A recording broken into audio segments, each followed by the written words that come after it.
장르가 머니의 가장 뜨겁고 논쟁적인 코너죠. 전문가들의 치열한 머니 토론, 생각이 달라 시간입니다.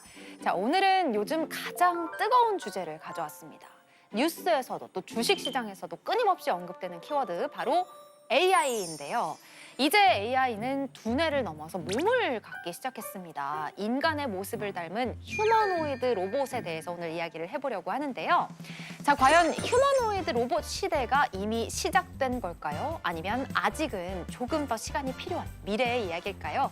이 질문에 답변을 얻고자 오늘 생각이 다른 두 분의 전문가를 모셨습니다. 자, 먼저 류종은 3프로TV 기자, 그리고 양승윤 유진투자증권 선임연구원 함께 모셨습니다. 안녕하세요. 안녕하십니까. 반갑습니다. 네, 안녕하세요. 정말 반갑습니다. 요즘 이 휴머노이드 로봇 큰 화두가 되고 있는데, 자, 먼저 류종원 기자님 몇 주 전에 CES 다녀오셨죠? 네, 다녀왔습니다. 네. 벌써 7번째입니다. 아, 벌써 7번째 연속으로 다녀오신 건데, 네네. 올해 이 CES에 참가한 로봇 기업들의 수가 굉장히 많더라고요. 네. 저희도 저희 장르가 머니에서 이 CES를 랜선으로 좀 참가를 했었거든요. 네. 그 중에서도 어떤 로봇이 주목을 받았었나요? 이번에는 저희가 국뽕 때문이 아니라 진짜 완전히 압도적으로 아틀라스가 잘했습니다. 현대차에. 네. 다른 기업들 같은 경우는 대부분 중국 기업들이 많았죠. 중국 기업들은 뭐 쿵푸하고 태극권하고 발차기하고 막 이랬는데, 이제 많은 사람들이 화려하니까 되게 처음에는 곽강을 하면서 보다가 뭔가 프로그래밍화가 되어 있는 그런 움직임밖에 못 하다 보니까 이번 주제 자체가 피지컬 AI였는데 거기에는 좀 적합하지 않은 것 같다. 이런 평가들도 좀 많았습니다. 아, 그렇다 보니까 진짜 그 피지컬 AI라는 테마에 딱 걸맞은 아틀라스로 시선이 집중됐군요. 네. 오, 양승훈 연구원님께서는 로봇 산업을 또 전문적으로 분석을 하고 있다고 들었는데, 현재 이 휴머노이드 로봇 산업의 단계가 어느 정도까지 왔다고 볼 수 있을까요? 이제 드디어 태동계에 들어갔다라고 생각을 하고 있습니다. 사실 휴머노이드는 어렸을 때 저도 이제 교과서에서 많이 봤었지만 2000년대 전후로부터 시작은 했었었는데, 여러 가지 좀 기술적인 장벽들로 인해서 조금씩 발전을 해오다가 이제부터 본격적으로 뭔가 써볼 수 있고 양산을 할 수 있고 이 산업적인 관점에서 움직일 수 있는, 이제 실제 태동을 할 수 있는 상황에 들어가고 있다라고 생각을 합니다. 확실히 시작된 건 확실히 시작이 된 것 같습니다. 자, 그렇다면 휴머노이드 로봇의 미래를 예측해 볼 텐데요. 단도직입적으로 질문을 드리겠습니다. 네. 휴머노이드 로봇 시대, 이제 시작이 본격적으로 됐다고 봐야 할까요? 아니면 아직 시간이 좀 더 필요할까요? 자, 먼저 기자님. 저는 한 줄로 만약에 말을 한다면 쇼는 끝났다. 이제 본 게임이 시작된다. 이렇게 생각이 듭니다. 뭔가 중국 로봇들의 화려한 움직임, 그게 사실 실생활에 적용을 했을 때 뭔가 효용성이 있을까를 한번 따져보면 생각보다 그렇게 좀 많이 효율적이지 않고 사실은 쓸 데가 별로 없을 것 같은 그런 움직임이 많거든요. 그런 걸 봤을 때는 이제 그런 화려함보다는 실제로 공장이라든지 아니면 가정 환경에서 쓸 수 있는 그런 로봇에 대한 필요성이 이제는 대두되기 시작했다. 거기에 맞는 로봇이 이제는 나올 때가 됐다. 이런 생각이 들어서 그렇게 말씀을 드렸습니다. 쇼는 끝났다. 이제 본 게임이 시작된다. 네. 연구원님은요? 저는 이제 막 걸음마를 뗐고 이제는 손을 쓸 차례가 왔다. 사실 지금 로봇이 어디까지 할 수 있느냐라는 그 기술적인 수준을 보면은 뭔가 부가가치를 만들어내야 되는데, 부가가치를 하려면 결국은 손을 써서 작업을 해야 되고, 현재 주소는 아직은 손을 못 쓰고 이제 그 시도에 들어가고 있는 상황을 좀 말씀을 드려봤습니다. 아, 어떻게 보면 결론적으로는 우리가 가야 될 목적을 생각했을 때는 비슷한 의견을 주셨어요.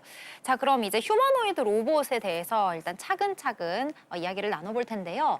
사실 이 몸이 있는 AI다라고 해서 우리가 피지컬 AI라는 이름을 붙여놓은 거잖아요. 휴머노이드의 고성능 AI 두뇌가 결합이 되고 또 대량 생산도 되고, 이렇게 되면 로봇 시장 자체가 굉장히 커질 것 같은데요? 사실 여러 예측치들이 많이 나오고 있습니다. 그 시기나 규모는 저희가 정확하게 예측하기는 좀 어렵기 때문에 제가 보통 좀 많이 말씀을 드리는 방식이, 이 로봇 산업이 어디까지 커질 수 있느냐의 전체 시장 규모 관점에서 이야기를 드리고 있고, 인간의 노동력을 뭔가 뭔가 대체를 한다라는 공격적인 가정으로 보면은 지금 글로벌리 노동자 수가 한 30억 명 정도 있는 걸로 추산이 되고 있는데 네. 그 30억 명이 30억대 로봇으로 바뀐다라는 이야기여서 금액으로 보면은 보통 로봇 가격이 아직은 뭐 수억 원, 수십억 원 굉장히 예. 비싸지만 지금 한 1,000만 원 요 정도까지는 가격이 떨어져야 된다고 보통 이야기를 많이 하거든요. 많이 생기겠네요. 많이 생기게 되고 또 그러기 위해서는 가격도 떨어져야 되고 해서 한 1,000만 원 정도로 저희가 가정을 해서 보면은 시장 규모로는 대략 3경원이라고 하는 어마어마한 숫자가 나오는 거여서 결국 우리가 이렇게 로봇 산업, 이 휴머노이드 시장에 주목할 수밖에 없는 이유는 뭐 산업적인 효과도 있지만 그 규모 때문에 또 영향을 받고 있다라고 생각을 하고 있습니다. 와, 근데 방금 이렇게 30억 명의 노동자를 대체할 30억 대의 로봇이라고 말씀을 하시니까 이러다가 이 산업 현장에서 일을 하고 있는 사람들의 자리가 빼앗기게 되면 어떨까라는 우려도 들어요. 이런 네. 생각하시는 분들 사실 되게 많거든요. 그렇죠. 이런 부분은 어떻게 보세요? 당장의 사람 일자리를 뺏기는 좀 쉽진 않을 거예요. 손 작업이 되게 힘들거든요. 네. 손이라는 게 뭔가 이 감압도 있어야 되고 힘도 조절을 해야 되고 센서와 모터와 감속기까지 다 조절이 잘 돼야 된단 말이에요. 그런 작업이 잘 되려면 생각보다 시간이 조금 많이 걸릴 거고 그 점점 이제 대체가 되는 과정에서 사람은 좀 더 이제 소프트웨어적인 역할을 할 수 있는 부분 고부가 가치 쪽으로 사람의 일자리가 많이 옮겨가지 않겠냐라고 이야기를 많이 하고 있고요. 또 같이 협업을 하는 거는 생각보다 오래 걸릴 거예요.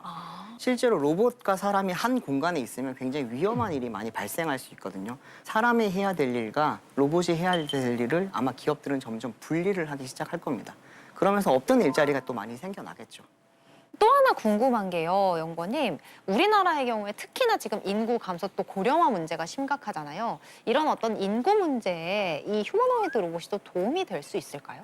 사실 지금 정말 중요한 질문을 해주셨다고 생각을 합니다. 네. 사실 이것 때문에 그러니까 결국 인구 감소 때문에 우리가 휴머노이드를 할 수밖에 없다라는 생각을 또 저는 많이 합니다. 지금 우리나라 경제 규모가 지금 수준을 유지를 하면서 앞으로도 발전을 해야 하는 상황인데 사람이 없어지면은 그 빈 일자리 어떻게 우리가 메꿔갈 것인가의 관점에서 접근을 해야 되는 거고 마냥 로봇이 무섭다라고 생각하기보다는 그 로봇들이 이제 우리의 일자리들을 좀 채워주면서 도와주면서 우리의 산업 성장을 좀 이끌어갈 수 있는 그런 관점에서도 좀 봐야 되지 않을까. 그렇기 때문에 앞으로 인구 감소가 나타나면서 로봇 수요가 더 늘어날 수밖에 없다라고 저는 생각은 하고 있습니다. 이 부분에 있어서 살짝은 좀 다른 결의 뭐 말씀을 드릴 수도 있을 것 같은 게 네네. 사실 로봇이 가는 일들이 대부분이 보면은 뭔가 우리가 3D라고 하는 3D 업종으로 먼저 많이 예. 갈 거예요.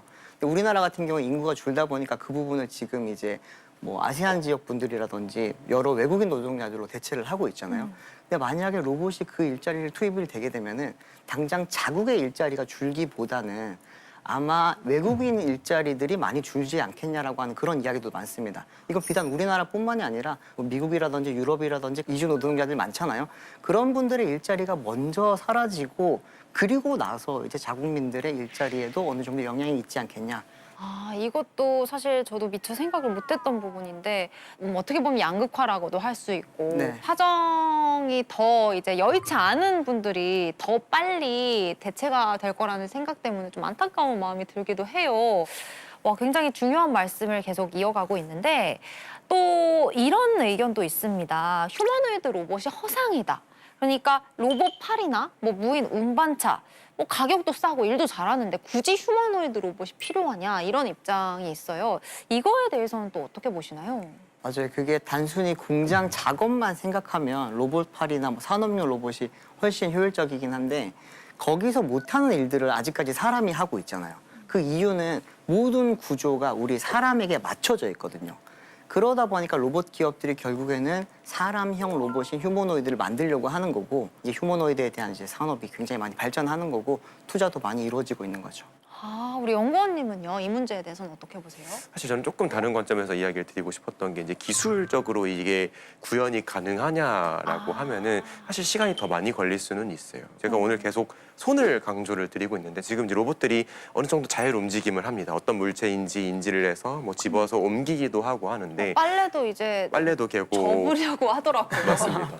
근데 이제 저도 다른 과학자분들, 공학자분들 이야기를 들으면서 와 이거 진짜 그럴 수 있겠다 생각을 했던 게 아직 로봇들이 그 작업을 왜 하는지 일단은 인지를 못하고 있고 그리고 물체가 무엇인지 또는 이 물체가 어떤 촉감인지 이것들을 지금 인지를 못하는 상태에서 눈만 가지고 작업을 하는 경우들이 많아서 조금 더 디테일하고 범용적인 작업을 하기 위해서는 사람과 같은 여러 가지 오감들이 발전을 해야 되는데 거기서 제일 필요한 이 촉각에 대한 감각들이 또 필요할 거다. 그래서 이제 촉각에 대한 감각 센서들을 또 만들고 이 센서로 데이터를 취득을 해서 또 학습도 하고 이런 과정들이 또 이제 수년 또 나아가야 되지 않을까라고 생각을 해서 많이 남았다라는 생각들을 합니다. 야, 두 분 굉장히 조용히 조심스럽게 서로의 의견에 조금 반대되는 의견도 이렇게 말씀을 해주고 계신데 뭐 이렇게 자그마한 차이 정도씩은 있지만 어쨌든 우리가 뭐 크게 의견은 없는 것 같아요.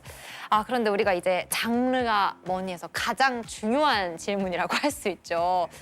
투자에 관심이 많은 시청자분들이 지금 대부분이거든요. 그분들을 위해서 이 질문을 드려야 할 것 같아요.